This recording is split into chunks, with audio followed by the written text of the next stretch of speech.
क्या आपके बच्चे को भी कोल्ड कफ हुआ है और रात को अच्छे से सो नहीं पाता? तो चलिए कुछ टिप्स देती हूँ। पहला, सरसों के तेल में लहसुन, अजवाइन और दाना मेथी डालकर अच्छे से पकाएं और फिर उस तेल को बच्चे के चेस्ट, बैक और पाँव के तलवे पे लगाएं और सॉक्स पहना दें। दूसरा, बच्चे के नाक में नेजल ड्रॉप डालें और सर को थोड़ा सा ऊपर करके सुलाएं।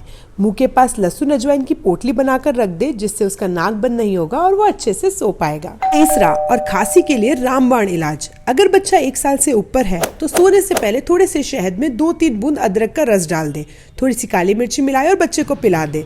उसके बाद पानी या दूध नहीं पिलाना, देखना बच्चा पूरी रात नहीं खांसेगा।